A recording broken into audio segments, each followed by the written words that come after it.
أنا كنت زرت جامعة آخن في ألمانيا، وكان في موضوع تعاون يعني بيننا وبينهم يعني، وأنا رايح يعني مع جامعة الشارقة.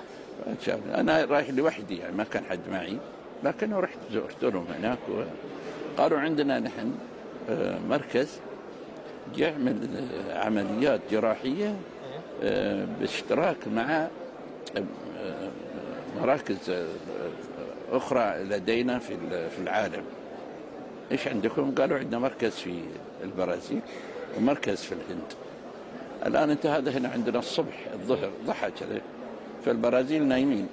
شو رأيك نفتح لك بكرة يكون العملية تجرى في الهند وانت تحضر معنا العملية على الهواء مباشرة. على الهواء، نحن نوجه وهو يشتغل هناك في الهند. وانا كنت احاول اجيب هاي التجربة، فانا جيت جلست مع الدكاترة، وفي التقديم الدكتور اللي يعمل في الهند طبعا يتلقى تعليمات من آخر منا نحن اللي جالسين يعني. فقدموا له دكتور فلان دكتور فلان دكتور فلان دكتور سلطان بنته.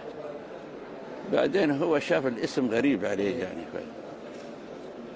فقال أنا أريد أسأل دكتور سلطان، الآن أمامنا هنا في تشمع على الكبد، يعطينا كيف نبدأ بهذا يعني. أنا وين من هذا يعني فأنا رديت له بالهندي بالأردن.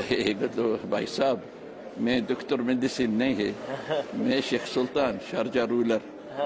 صاحب وقف وكان يعطيني التحية وهو في الهند. मैं जनता हूँ شارجة, हमारा आदमी है उधर. والألمان منبهرين يريدون إيش العملية اللي هو بيبداها بعد الكلام معاه يا الله جميل, قصة جميلة. فأنا قلت لهم لا والله يعني هذا موقف من مواقف يعني. شوف إلى وين, شوف التجارب, تشوف كذا وتتعلم إذا كان شيء فيها زين.